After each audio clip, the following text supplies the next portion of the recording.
ಇದೆ. ನಾನು ಹೇಳ್ರಿ, ಹಳೆ ಬುದ್ಧಿಲಿ ಹೊಸದ್ರ ಅಕ್ಷರಸನೇ ಹಾಕುತ್ತಿಲ್ಲ. ಈ ಹಳೇ ಜೀವಿತದಲ್ಲಿ ದೇವರು ಹೊಸ ಆಶೀರ್ವಾದ ಹೆಂಗ್ ಕೊಡ್ತಾನೆ? ನಿನ್ ಮನಸ್ಸು ಇನ್ನೂ ಹಳೇದಿದ್ರೆ ಹೆಂಗ್ ಹೊಸ ಆಶೀರ್ವಾದ ಬರ್ತದೆ? ವಿಚಾರ ಮಾಡಿ. ಬರಕ್ ಸಾಧ್ಯನಾ? ನಿಮ್ಗೆ ನೀವೇ ಟೆಸ್ಟ್ ಮಾಡ್ಕೊಡ್ರಿ. ನೀವು ಬದಲಾಗದೆ ಹೊಸ ಆಶೀರ್ವಾದ ಬೇಕು, ಹೊಸ ಆಶೀರ್ವಾದ ಬೇಕು, ಹೊಸ ಆಶೀರ್ವಾದ ಬೇಕು, ಹೆಂಗೆ ಬರಕ್ ಸಾಧ್ಯ? ಇಂಪಾಸಿಬಲ್. ಬರಕ್ ಸಾಧ್ಯನೇ ಇಲ್ಲ ಪ್ರಿಯರೇ. ಸೊ ದಯಮಾಡಿ ನಾನು ಹೇಳೋದು ಅರ್ಥ ಮಾಡ್ಕೊಡ್ರಿ.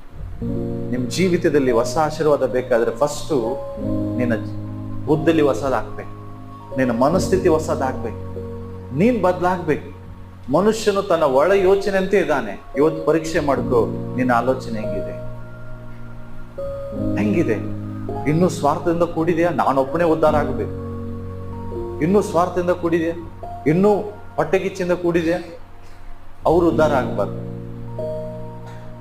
ಇನ್ನೂ ನಿನ್ ಮನಸ್ಸು ಹೆಂಗಿದೆ?